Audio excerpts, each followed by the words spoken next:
Mga kaigsunan ko ni Kristo, maayong hapon sa tanan.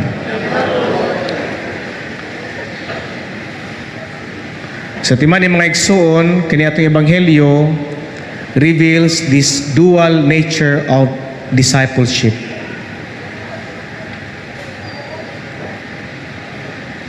Ang pagsunod sa Ginoo, gitawag ni siya absolute and radical allegiance to Jesus. Kinahanglan mga igsoon, kita nga nagsimba karon makabaluani na kita kung nahigugma sa Ginoo, kinahanglan labaw nga gugma kaysa sa tong gugma sa tao. Kung tao gani tanan, apil ang ginikanan ug mga anak. Mao na gitawag og absolute and radical allegiance. Kinahanglan naagyod sa pinakataas ang gugma sa Dios kaysa sa gugma sa tao. Klaro ba ni siya? Klaro ba? Dili pa. Ito hinay-nayon. Ang pagigugma sa Ginoo mga igsoon, gitawag ni siya og protection, dili restriction. Kung naigugma ka sa Ginoo, tanan nimong buhaton maayo. Walay makadaot. Timanin ninyo na ha.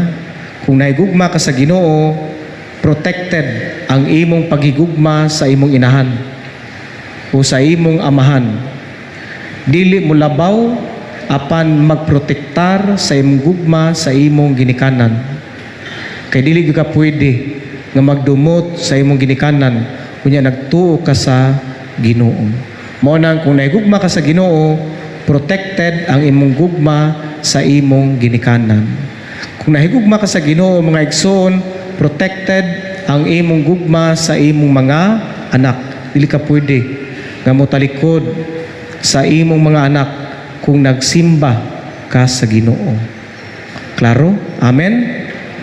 Mga mga ginikanan, a reminder for you nga naa karon kung nahigugma ka sa Ginoo, nakadungog ka karon sa mensahe sa ebanghelyo, please check your children. Tan-awa gininyo ang inyong mga anak basig mamusil na pinakalit sa eskwelahan. Filter kung unsa man ganing ang ilang views diya sa Facebook o sa YouTube o asa ba ka nga social site. Tan-awa ninyo mga igsoon, ang pag-amping sa mga anak, ang paggiya kanila is ang image na mga igsoon nga nagsimba ka og nahigugma sa Ginoo. Wala ka nahimong irresponsable nga ginikanan sa imong mga anak is an act that you love God. Ang paggiya sa mga anak is a language that you love Jesus Christ. Muna mga igsoon, dili ni restriction. Kaya unsa man nay freedom kanang kagawasan. Matud pa mga igsoon, ang tinuod nga kagawasan o kaning freedom is not the ability to do whatever you want. Dili nang imong kapasidad nga himuon nimong tanan, mo ni freedom. Himuon nimong magbinuang, muinom, magbisyo, walay magbuot kay free ko, gawas nun ko, wrong.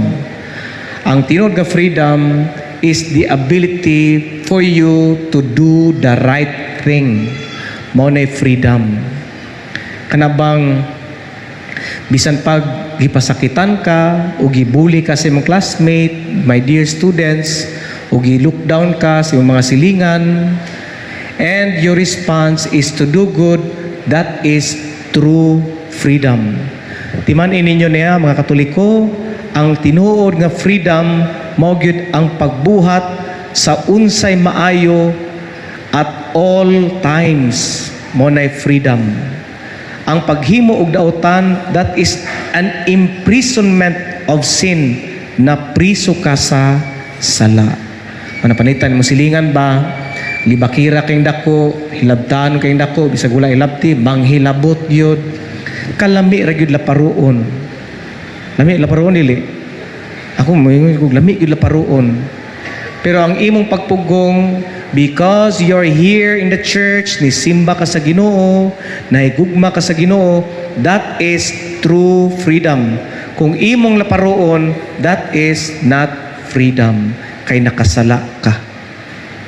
Ug mo na gusto sa Ginoo, pag-ingon niya, you have to love God.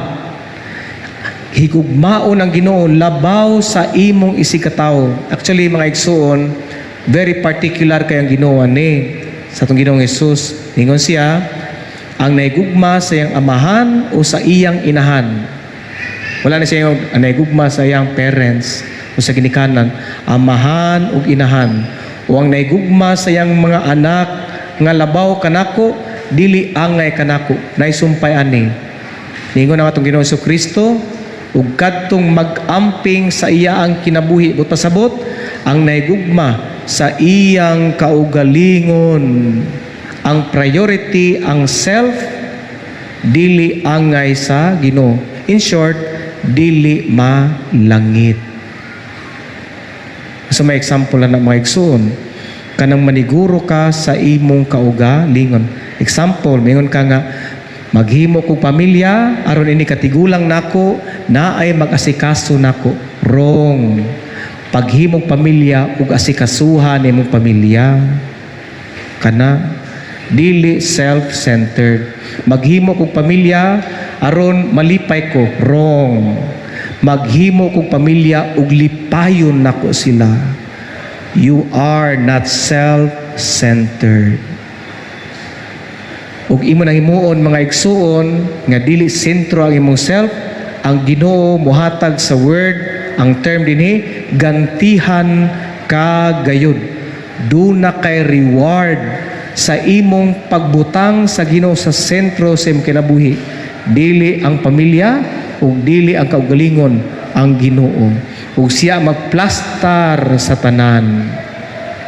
Tungod kay ang gugma sa Ginoo kung maoy priority in top of the food chain, pinakataas gyud mga igsoon, your love is protected. Gugma sa imong ginikanan, gugma sa imong mga anak, o gugma sa imong kaugalingon. Kung imong unahon, paghigugma ang Ginoo. Nalang ko'y gamay nga saway ani mga igsuon, no? Kung nahigugma ta sa Ginoo, nisimba ta karon, gamay lang hangyo. Ayaw og kalate. Kanus aman malate ang usa ka magsimba? Malate para nako malate kung dili maka-appeal sa act of contrition. Kanus aman ang act of contrition? Aron maandam kita sa pagsaulog dining Santos Kamisa, maghinulsol kita sa atong mga sala. Nagakumpisala ko sa Dios nga makagagahom sa tanan. Kung di ka kaabot ana, you are late. Kung naabot ka mga igsuon, kalawat na, dead late. Ayaw na pangalawat. Dead late. Ang uban maabot, walis pari. Uy, wala pa na human di ay. Nagwali pang pari. Uy, if you love God, first and foremost, you have to sacrifice your time. Be on time. Amen? Tinuod ba ka niya istorya ng amen? Pagkadaghana, gyapon kay malit. Pero kini mga igsoon, this is a challenge for each and every one of us. I-priority gyud ang Ginoo. Mo'y mensahe sa Ebanghelyo. Above self, above others. Kinahanglan ang Ginoo gyud on top. Ug ang Ginoo ang magplastar ni ining tanan. Gantihan ka sa imong pag-una sa Ginoo diha sa gugma. Kunya nani pakapin mga igsuon, ang Ginoo ang imong number one. Ang imong pagigugma sa Ginoo. Kunya ang gugma sa Ginoo imong itudlo ngadto sa imong isikataw. Panikamuti mga ginikanan karon ha. Kay alarming ni sa tuang mga batan-on. Ang pagigugma sa mga anak, mabantayan ako, dili ni panghilabot sa kapari ha. Kaya wala ang bukoy anak. Dili ni panghilabot. Reminder ni, kumuhilak niyong anak, ayaw din yung cellphone dayon para muhilom. Ha? O ba kay cellphone dayon? Kay mabungol sa singgit sa anak. Talk to your daughter. Talk to your child. Kung di na gani na siya mag-cellphone, kumustaha mga igsuon, check his or her friends.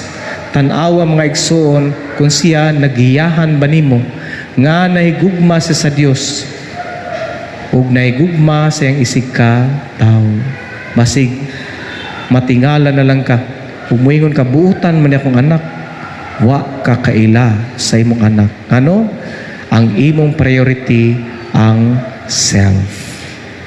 Mao nang nining Santos nga misa, let us ask the Lord, Lord, teach me your ways. Giyahi ko Ginoo nga ikaw ang priority. Ug ang tanan Ginoo iplastar gyud tungod kay ikaw gyud ang akong unahon ug ang imong desisyon. Make my heart like your heart, your mind like your mind. Amen.